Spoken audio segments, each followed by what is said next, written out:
just a dime store poet, keeping pace, talking his face blue. I think to make this a little bit easier to connect in the combo, tramps to get a glance, a new chance at you. Walk past the dance floor that's always been a dear friend of mine. Cuckolds and concubines dancing in 4/4 time.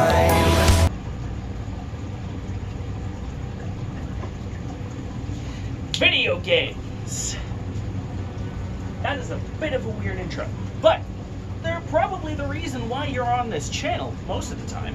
I mean, I've done all kinds of videos. I've gone out and shot sciencey videos back in high school. I did a cooking video several years ago, and if you dig really deep, you'll probably find some old voice acting auditions that, well, boy, I hope those don't see the light of day. But the main reason why this channel is anywhere near where it is right now is because of video games. Now, video games are fun, they're cool, and they're just always a blast to record, which is why I started doing them back in 2015, because I had the opportunity to with the PS4, and I thought, wouldn't it be cool to do like character showcase videos? Mortal Kombat X was the gateway for me to making videos on my channel, even if I wanted to make videos on a YouTube channel or just movies in general for quite a long time. So that was my gateway, but then it led to other things. Like, originally the channel was just fighting games, and then Arkham came in, or I think it was another game, but Arkham was the one that really solidified it. It solidified, hey, the possibilities for video games are endless. If I can record them, I can upload them. So that really set things going and made me go, wow, what else could I do? Which led to the most common sort of content on this channel whenever I get around to uploading it, which is the series footage. It's not much, it's just me playing a game without commentary and, playing the game and experiencing the story, like with Gravity Rush 2. This was a fun example because it was relatively brief, but a lot of the games like Control and Iconfell and a lot of the older games that I did series for, like Ghost of Tsushima, which it's not older, but you get my meaning. Those were that's the main format of most of the videos on this channel.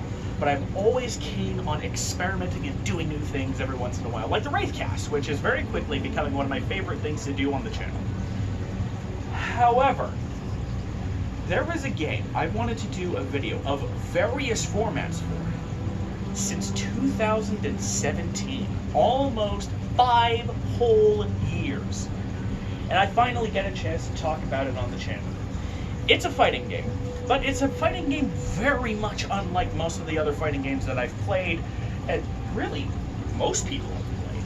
It's part of a trilogy, which means there's a very good shot that I'm going to cover all of the games eventually. But for the purposes of us getting started, I figured we'd start with the best of the bunch. Godzilla Save the Earth. Now, this is a pretty old copy. I don't think this is my original, since the game first came out in November of 2004. But this is definitely an older copy that I had that is just fantastic. I love this game. But why did I choose this specifically? Because I love the game? Because it has an interesting, troubled development history? Because it's got giant monsters smashing shit? Because it's got some of the weirdest gameplay mechanics I've ever seen in a fighting game? Well, the answer is yes, to all of them, and more. So, in the spirit of experimentation, trying new series, and getting to talk about a game that really I should have gotten around to talking about sooner, I'm going to be bringing to you, ladies and gentlemen, the very first deep dive in the Chamber of the Wraith. And this episode, we're taking a look at Godzilla Save the Earth.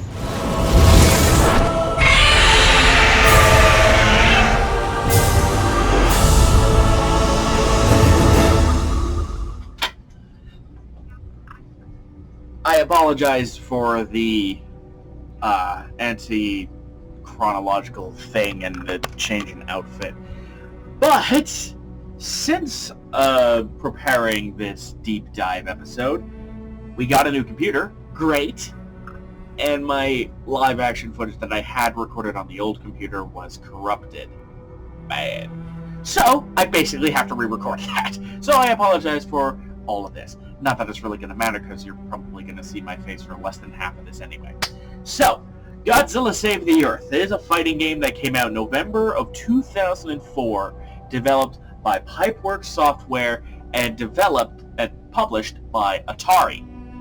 Yeah, that Atari. Very weird to see, because Atari has been kind of a big figurehead in gaming for such a long time, and then they just kind of disappeared in the 2010s, and nobody's heard from them since. So this is a rare opportunity to talk about an Atari-published game that was relatively modern. When you boot up the game and get past all the logos and copyright things for all the monsters and whatnot, you are treated to a little intro movie, which it plays out just as you would expect most Godzilla things to play out. Godzilla is approaching the city, or sailing vessel, sees Godzilla, the captain sees Godzilla, and, well, utters the immortal line, Godzilla! Mere moments before getting completely eviscerated by Godzilla, just basically running under the ship. Then, once we're on land, we have Tokyo with a really cool, like, J-pop type singer person, and all of a sudden, red alert!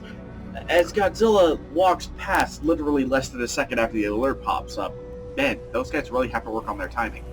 But then, as Godzilla rounds the corner, gets blasted, kills a bunch of people, Mechagodzilla shows up. But it's Mechagodzilla 3, aka Kiryu, not Mechagodzilla 2. And this is very important because, in one sense, this is the only new monster that we see in this cutscene. In some releases of the previous game, Godzilla Destroy All Monsters Melee, which I really want to make a video about, Mechagodzilla 3 is the Mechagodzilla in that game, and not Mechagodzilla 2, which is what we got here on the American GameCube release, which is the only one I've ever actually played.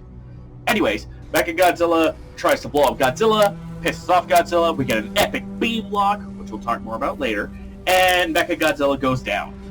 Godzilla roars in triumph, and we get some old friends! King Ghidorah, Megalon, and Gigan, who flies by, demonstrating his powers of flight that he never actually displays in any of the Pipeworks games, really, outside of this one cutscene. Godzilla assesses the situation, turns around, blasts Megalon in the face, and then the title cards roll. Godzilla Save the Earth. That is just such a cool title, by the way. Then we get this really cool thing. We follow a sub who is approaching a sleeping Godzilla, which takes us to the main menu. Let's focus on the various modes that pop up in the game, because that's probably what you're going to want to focus on. Generally, when you start the game, you have to make a profile regardless of which mode you enter. But if you want to make another profile, there's the profile option there, and you can fiddle with some of the options with the controls in the options menu as well. But we're going to mostly skip over those, because those are relatively mundane. Where things start to get interesting is in the gallery. Yes, it's mostly art things, sure, but this is the first sign that we get to see some really cool stuff that never made it into the game, even though it was intended to. For instance, the Antarctica stage, which had ice flow hazards that would have allowed monsters to crash through the ice and come up through the ocean part of the arena, which also happens to have a monster that was supposed to make the cut, but due to legal reasons did not quite make it into the game. Titanosaurus. Now, Titanosaurus would show up in the Wii version of Godzilla Unleashed, which would be a very interesting game to talk about, but good luck getting me to record anything off of the Wii right now. We also get storyboards for the opening scene, where things are a little bit different here, but that's just the nature of the storyboard, right? Things change from the storyboard, but they kind of stay the same. Alongside other pieces of concept art, like this lady announcing that Godzilla has defeated Gigan, and concept art of Vorticia, Queen of the Vortak. We will talk a little more about her when we get into the action mode. There is a second gallery, however, which proves very interesting indeed, and that is Godzilla Final Wars, which this movie came out in 2004, around the same time as Godzilla Save the Earth, so this was an actual, basically a tie-in, but not directly connected to Final Wars, in that it kind of takes place in the Pipeworks universe.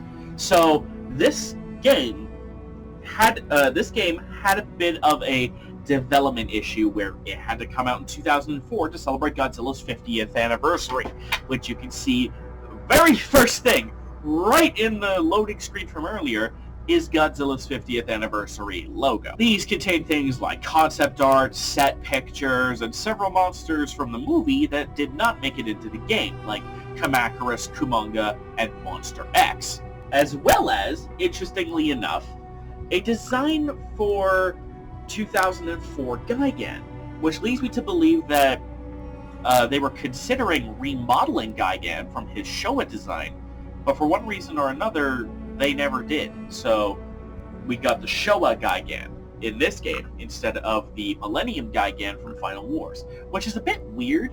If this game is supposed to be kind of a tie-in to Final Wars, wouldn't it have made sense to get some Millennium designs in here? But this game doesn't have alternate skins or anything, so take what you will, I suppose. Then we come to the store. This game has an in-game store. Granted, the in-game store does not require you to spend real money. This was 2004 after all. But the currency you would get is built up by points that you garner from either, mainly from the action mode, but I believe survival mode also grants you points as well that you can spend in the store. You use these points in order to buy monsters and arenas, and generally speaking, it doesn't take very long to unlock everything. You can, in my personal experience, unlock all the monsters and all of the stages by playing medium difficulty for 12 of the 18 monsters that are playable in this game. So you can get half the points you need with the starting 6 monsters in the roster.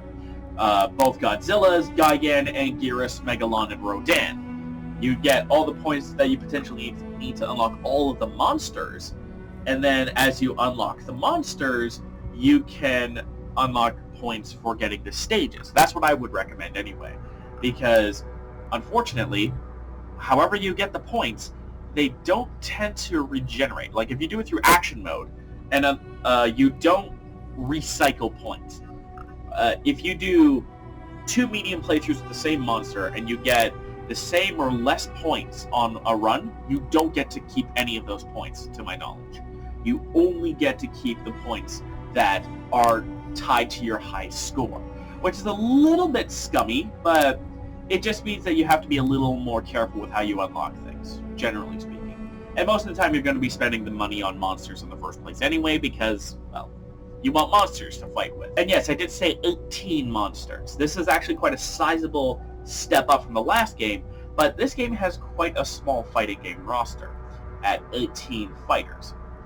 Then we get the mini-games mode, which you unlock these mini-games as you play through the action mode, generally speaking, although I believe you do get a few from the start. I admittedly did not check this until I started recording, because I wanted to get everything before I started recording. Various mini-games that are found in this mode include things like smashing battleships with buildings, destroying the city for points or for a percentage of destruction, and my least favorite, basketball.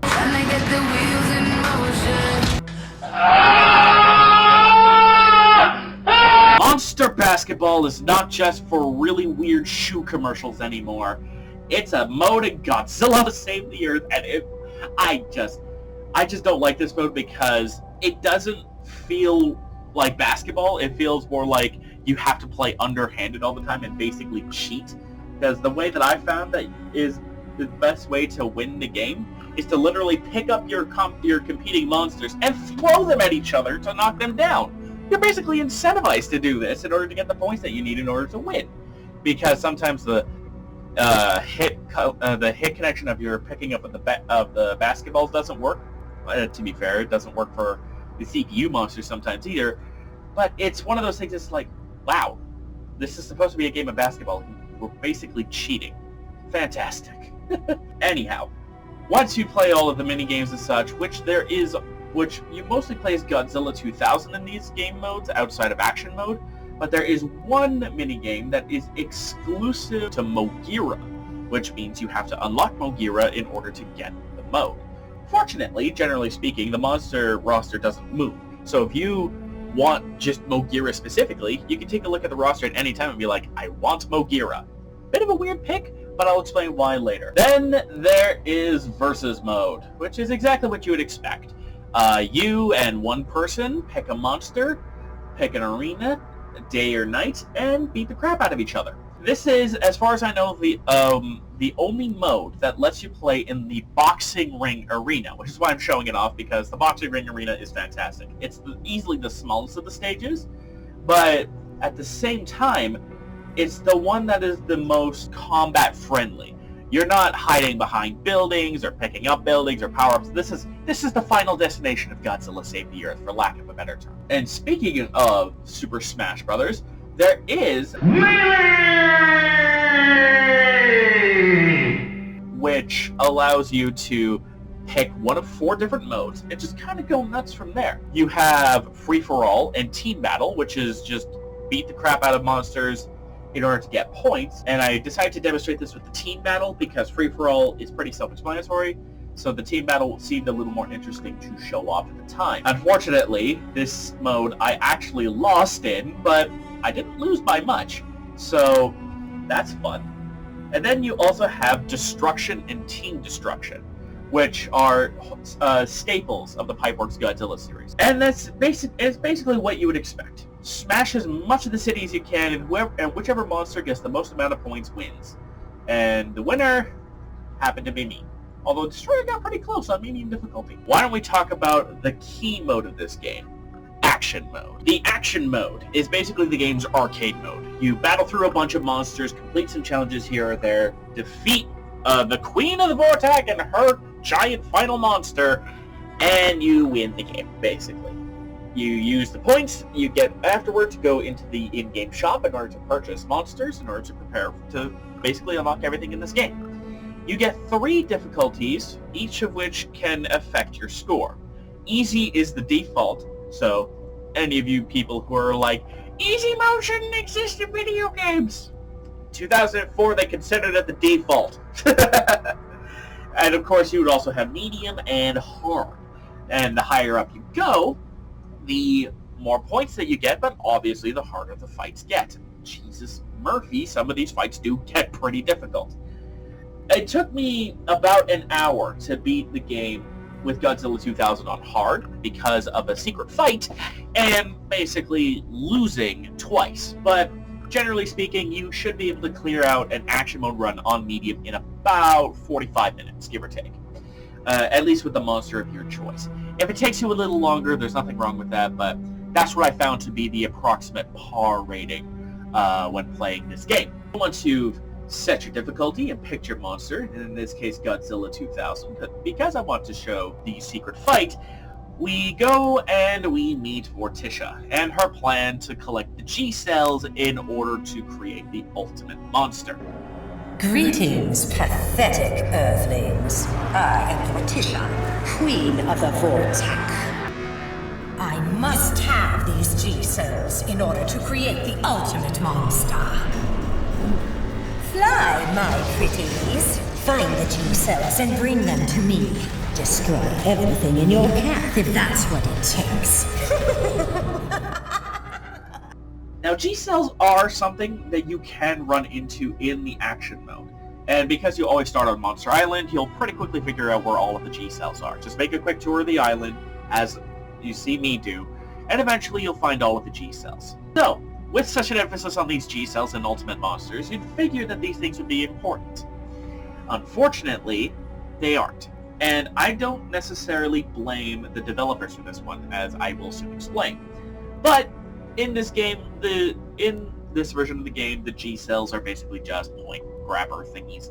If you grab the G-cells, great. If not, don't worry too much about it. I usually don't go hunting for G-cells unless I know exactly where they are anyway, or if I happen to see one. You don't have to worry about grabbing all 5 of them across all of the stages.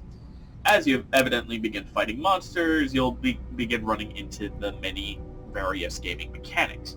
And I'm going to just interject here and say that while this is a deep dive, I'm actually wanting to save both the mechanics analysis and the monster breakdowns for a series for Godzilla Save the Earth. So forgive me for this, but we're not going to be covering mechanics in a very deep fashion, but you'll probably want to, at the very least, know how the game plays. So I'm going to very quickly explain right now. And I'm going to demonstrate with red. This was my main gaming controller for the longest time, but something's wrong with the right stick, so he's basically useless outside of demonstrations now. I say useless, but demonstrations can be very important with these old games. So, we're going to turn this around, and these, of course, are going to be the main buttons of the game. You use the left analog stick and the left D-pad to move around. You can use them both, and these can also act as directions for various attacks, which we will get into shortly. You can move your head with the right stick, which seems like a really weirdly specific thing to do, but that becomes important when you have to aim things. Your crouch is the L2 button. Yes, not down on the D-pad or anything like this. You have to press down on the L2 button in order to crouch and low block. The L1 button is your grab, which kind of fits in with some Mortal Kombat games where the shoulder buttons kind of fit as grabs. But this is your ranged attack button, and the R1 button is your ranged attack button. Generally speaking, many monsters have ranged attacks that they can use. Big beams, or fire blasts, or sonic roars, or whatever the hell they have on hand. And most monsters can actually lock their beams, and it becomes a bit of a mini-game. Whoever wins that does big damage to the opponent and gets to keep a large amount of their energy, whereas the loser will lose all of their energy and quite a bit of damage. Beam locks are no joke. That is where we come to some really interesting things. Namely, what buttons do what. So, in a general fighting game, like let's say Mortal Kombat, you have punch, punch, kick, kick. But that's not quite how that works in Godzilla Save the Earth. Your block button, you would expect to be one of the triggers. But no. Well, sort of. L2, as you remember, is to crouch and automatically low block. But R2 is your jump. Yes, you trigger a jump. It's a little bit jarring if you haven't played the game in a while or never played it before, but once you get the hang of it, it's no trouble at all. So, where's the block button? Right here. This game does have a block button, and it is right there. However, what's interesting is that despite there being a block button, cross-ups are still possible. And I'll talk more about that when we go into the mechanics deep dives, but suffice it to say, unless you're a certain monster, you can only block in one direction. Then we have to get to the attacks. You have light/punch attacks with the X button. These are the default controls, I should make clear. You could change these however you want if you really want to, but it makes sense to learn the default controls. You have the punch button, then you have the kick button, which is the square button, and then you have what's called fierce, which is the circle button. Now, fierce seems like a really odd name for a button. What I like to call an alternate name for it, which is not quite true, are tail attacks. Godzilla, Anguirus, Baragon, a lot of monsters use their tails with the fierce button. So this is basically a sort of, what else can you do? And sometimes other monsters like Megalon and Orga just get bigger punches, basically. And of course, as I said, you can use directional keys in order to get things as well. So you can get an overhead or an uppercut by pressing up or down, plus punch, general sort of things like that. Those are the basic controls, which might take some getting used to, but once you get used to them, they kind of become really intuitive. Back to action mode! As you fight through and do all of these things, you might run into do all these things, i.e. mini-games and such, you might run into power-ups. And power-ups, I will give a very quick overview, but suffice it to say they are what you would expect. Yellow vials are energy canisters, fully refilling your energy and temporarily boosting your energy recovery. This also temporarily boosts your monster's movement speed very slightly. It's noticeable, but it's not drastic.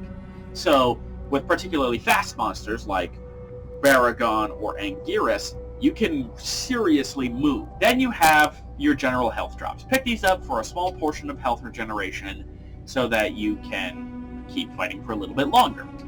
Then you have what I like to call the Assist Atari symbol. You find the Atari symbol, you collect it, and you get one of two assists. The first assist is Batra, and he's kind of useless. He kind of functions like Mothra does in Godzilla Destroy All Monsters Melee, where he just kind of shows up and zaps you with lasers and does chip damage, basically. But you also have a chance to get Super X3. And Super X3 is something terrifying to behold if your opponent happens to get Super X3. Batra you can basically ignore. But Super X3, watch out.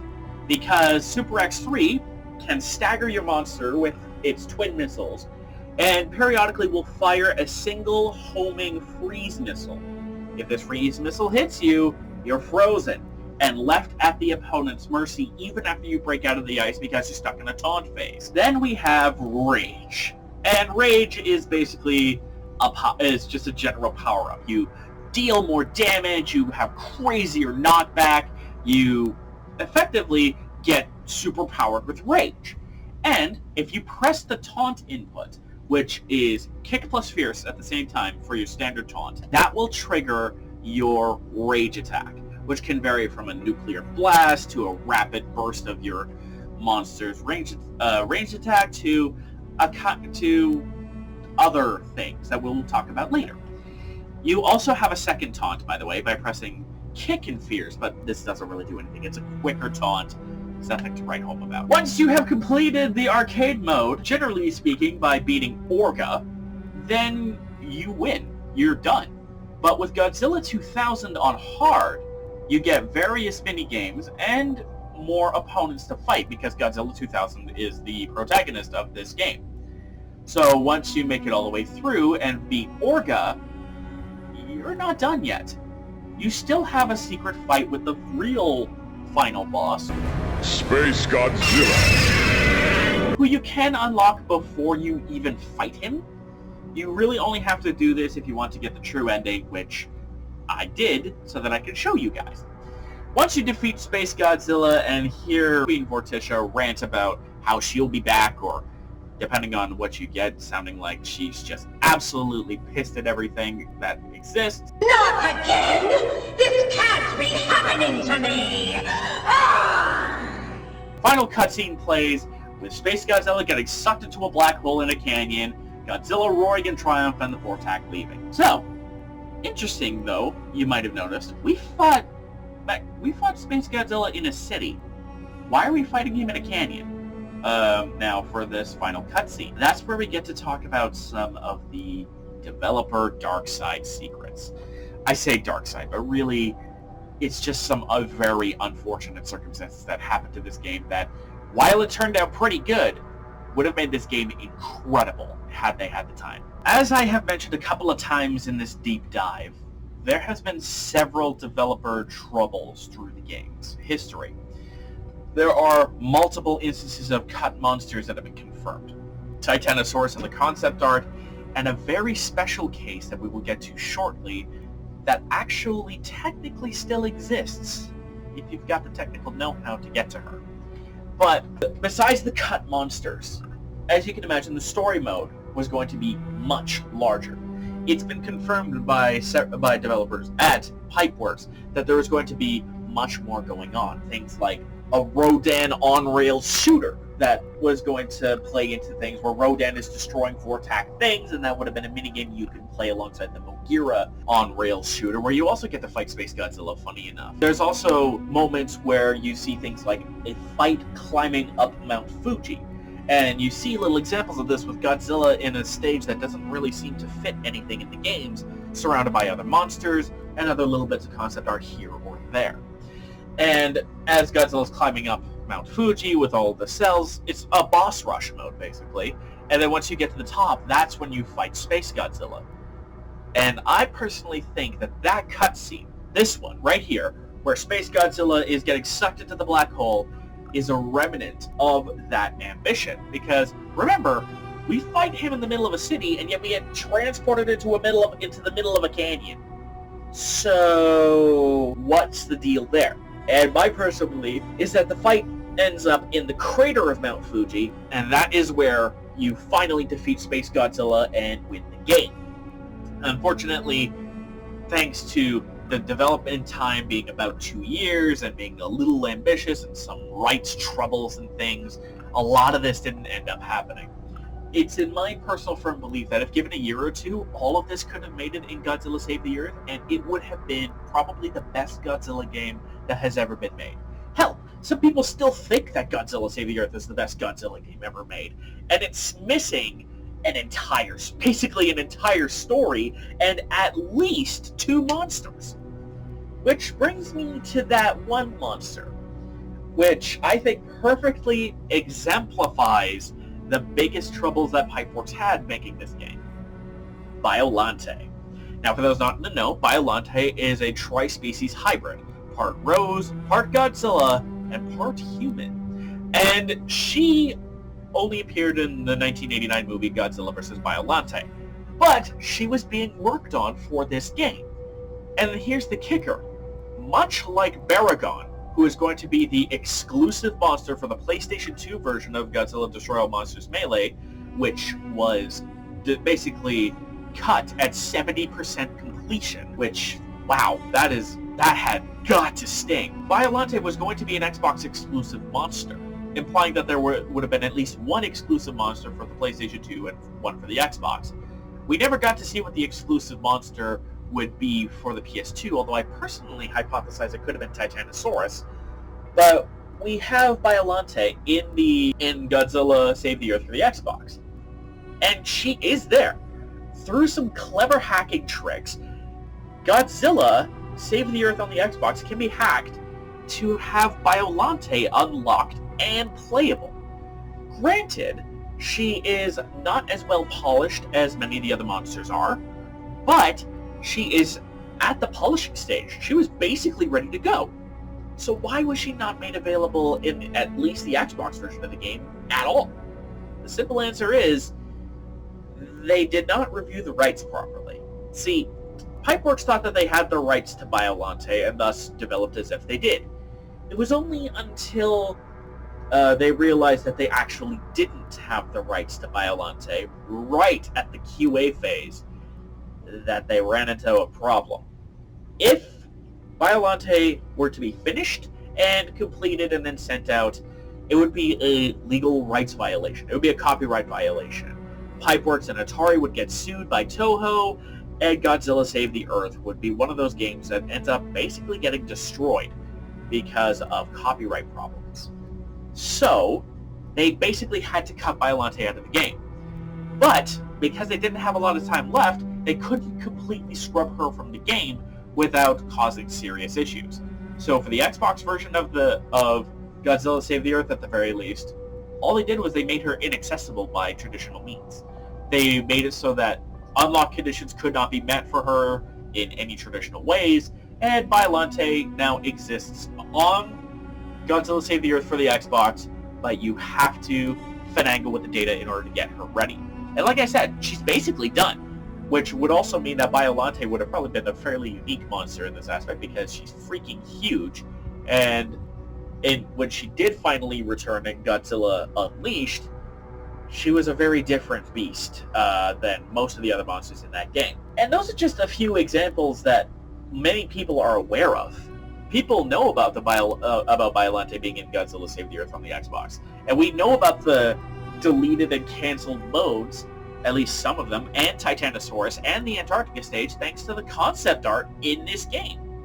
So it's clear. So in my mind, this is a game that was super close to reaching its final goal, but it was hampered by a need to be released at the 50th anniversary of Godzilla, which is a bit of a problem, which interestingly kind of brings us back around to something I kind of want to talk about in general in my closing thoughts.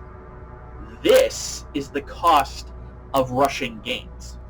This is the cost to the game itself, not even to the employees, which could be a whole other thing that is worth talking about, but just for the sake of the game, just for the sake of Godzilla Save the Earth, thanks to crunch and a very limited window of release, we missed out on 2 playable monsters, a playable stage, at least 1 missing minigame, an entire story mode, and God knows what. We only know about those first 5 for sure.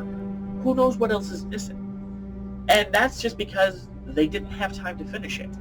and they didn't have time to finish up some of the rights things, which could have been, which may or may not have been alleviated. But even if the monsters couldn't make it, this is a very funny way to make a 3. There are still 3 things that are missing: mini games, a story mode, and a stage, Antarctica. And of course, the Antarctic stage they made. There's no legal rights concerns with Antarctica unless we have to take it up with the Thing. I do genuinely wonder if one day, maybe for the 70th anniversary of Godzilla, which is coming up in a few years' time, if it would be at all possible to get a Godzilla Save the Earth Ultimate Edition. Take what we have for Godzilla Save the Earth already, a fully developed game for the most part, and just add the stuff that was missing. Add Biolante, add Titanosaurus, add the Antarctic stage, flesh out the story, add Rodan, and with a couple of extra years of dev time, I'm pretty sure that Godzilla Save the Earth would have been renowned for being one of the best Godzilla games of all time. One of the best fighting games is a bit of a stretch, but I'll explain that next time. Thanks so much for watching this very first episode of The Deep Dive! I want to know what you guys want to see dove into next. This will be a monthly series that will be I'm airing this at the end of September, but I'm going to air the next one in the middle of October, and it will be every month from there on. So right in the middle of the month, I will have a new deep dive ready for you guys. So hopefully you enjoyed this video. Don't forget to like, comment, rate, subscribe, ring the bell, all that stuff. Don't forget to be awesome, my friends. I'll see you guys on the other side.